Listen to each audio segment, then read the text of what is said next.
জুলাই আমাকে ইন্টারভিউ দেওয়ার পর ওদেরকে আপনি ওখানে ছিলেন কিনা সারাদিন? হ্যাঁ, সারাদিন ছিলাম।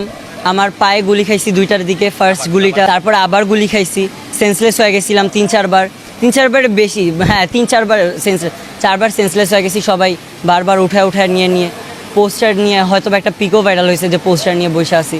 রাস্তা আমি ছাড়ি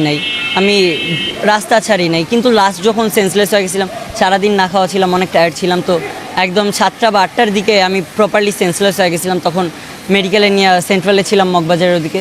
তো তারপর দুইটা ভাইয়াদের আমি উল্লেখ করতে চাই, সাইফুল ভাইয়া এবং সাগর ভাইয়া, এই দুজন আমাকে অনেক হেল্প করছেন। আপনাদের ধন্যবাদ, আপনাদের কথা না বললেই না, হয়তোবা সেদিন আমি আপনারা না থাকলে রাস্তায় পড়ে থাকতাম।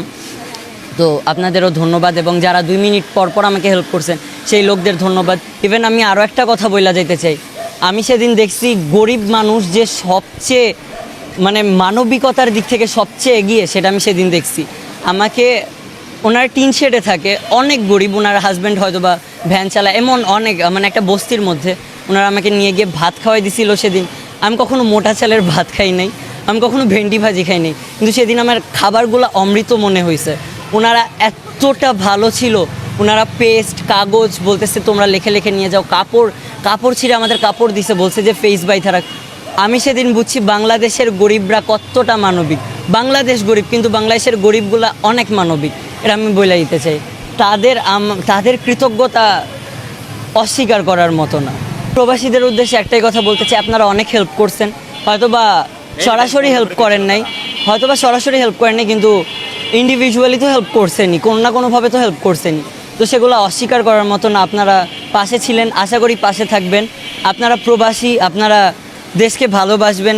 দেশের কোনো পরিস্থিতি যদি খারাপ পরিস্থিতি আসে, আপনারা অবশ্যই পাশে থাকবেন। এবং আমি দেশের নতুন সরকারের উদ্দেশ্যে বলতে চাই, যদি দেশের নতুন কোনো সরকার, আমি কয়েকটা পয়েন্ট ওনাদের মাথায় দিতে চাই যে যদি নতুন সরকার আসেন আপনারা, তাহলে অবশ্যই এমন একটা সরকার গঠন করবেন আপনারা যেখানে স্বৈরাচারিত্ব থাকবে না, অসাম্প্রদায়িকতা থাকবে না, এবং কোনো সাম্প্রদায়িকতা থাকবে না, কোনো ধর্মীয় প্রোপাগান্ডা যেন না ছড়ে, এবং এই স্বৈরাচারিত্ব আপনারা, হ্যাঁ, সবাই যেন মিলেমিশে থাকে, স্বৈরাচারিত্ব থাকবে না, এরকম কথাটাই আমি জানাইতে চাই। এবং এই 24টা থেকে অবশ্যই সবাই শিক্ষা নেবে, আপনারা পাশে থাকবেন, এবং সকল যারা মারা গেছে তাদের জন্য দোয়া করবেন, আশীর্বাদ করবেন।